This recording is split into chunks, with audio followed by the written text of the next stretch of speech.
കേരളത്തിന്റെ തീരപ്രദേശത്തെ ധാതുമണൽ കൊള്ളയടിക്കാനുള്ള കേന്ദ്ര സർക്കാരിന്റെ നീക്കത്തിനെതിരെ തീരദേശ മേഖലയിൽ പ്രതിഷേധം ശക്തമാകുന്നു. തീരദേശ മേഖലയിൽ ഇന്ന് രാത്രി 12 മണി മുതൽ നാളെ രാത്രി 12 വരെയുള്ള ഹർത്താൽ ആരംഭിച്ചു. ഫിഷറീസ് കോർഡിനേഷൻ കമ്മിറ്റിയുടെ നേതൃത്വത്തിലാണ് ഹർത്താൽ. 24 മണിക്കൂർ നീണ്ടു നിൽക്കുന്ന ഹർത്താൽ കേരളത്തിന്റെ തീരദേശമാകെ നിശ്ചലമാക്കും. മത്സ്യബന്ധനത്തിന് അന്നേ ദിവസം തൊഴിലാളികൾ പോകുന്നതല്ല. ഹാർബറുകളും ഫിഷ് ലാൻഡിംഗ് സെന്ററുകളും മാർക്കറ്റുകളും തുറന്നു പ്രവർത്തിക്കില്ല. സംസ്ഥാനത്തെ ഏറ്റവും പ്രബല രാഷ്ട്രീയ മുന്നണികളായ LDFും UDFും ഹർത്താലിന് പൂർണ്ണ പിന്തുണയാണ് പ്രഖ്യാപിച്ചിട്ടുള്ളതെന്ന് general convener PP Chittaranjan MLA അറിയിച്ചു.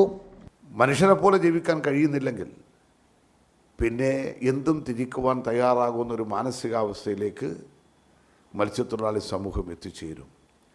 അത്തരമൊരു ഗുരുതരമായ സാഹചര്യം ഒഴിവാക്കാൻ വിഷയത്തിൻ്റെ ഗൗരവം മനസ്സിലാക്കിക്കൊണ്ട് ഈ കൊല്ലത്ത് ഇപ്പോൾ നടത്താൻ നിശ്ചയിച്ചിട്ടുള്ള ഖനന പ്രക്രിയയിൽ നിന്നും കേന്ദ്ര ഗവൺമെൻറ് പിന്മാറണം. ഇതോടൊപ്പം ലത്തീൻ സഭ, ധീവരസഭ, വിവിധ ജമാഅത്തുകളും ഹർത്താലിന് പൂർണ്ണ പിന്തുണയാണ് അറിയിച്ചിട്ടുള്ളത്. പണിമുടക്കി തൊഴിലാളികൾ രാവിലെ 9 മണിക്ക് പ്രധാന കേന്ദ്രങ്ങളിലാകെ പ്രകടനവും സമ്മേളനവും സംഘടിപ്പിക്കും. 125 കേന്ദ്രങ്ങളിലാണ് പൊതുസമ്മേളനങ്ങൾ നടക്കുന്നത്. കേന്ദ്ര ഗവൺമെൻറ് ശ്രദ്ധയിൽ ഈ വിഷയം കൂടുതൽ ശക്തമായി കൊണ്ടുവരുന്നതിന് വേണ്ടിയാണ് കേരളത്തിൽ നിന്നുള്ള എല്ലാ MPമാർക്കും ഞങ്ങൾ ഇത് സംബന്ധമായിട്ടുള്ള റിക്വസ്റ്റ് അയക്കുന്നുണ്ട്. അവരെല്ലാവരും ഡൽഹിയിൽ നടക്കുന്ന മാർച്ചിൽ പങ്കെടുക്കണമെന്ന് ഞങ്ങൾ അഭ്യർത്ഥിക്കുന്നുണ്ട്.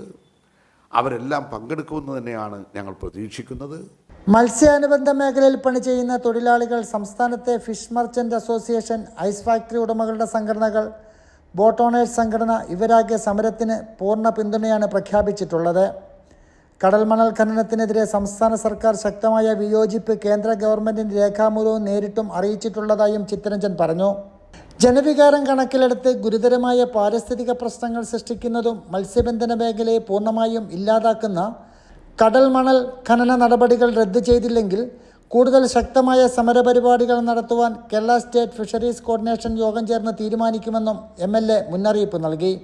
ഷാജഹാൻ, കൈരളി ന്യൂസ്, ആലപ്പുഴ.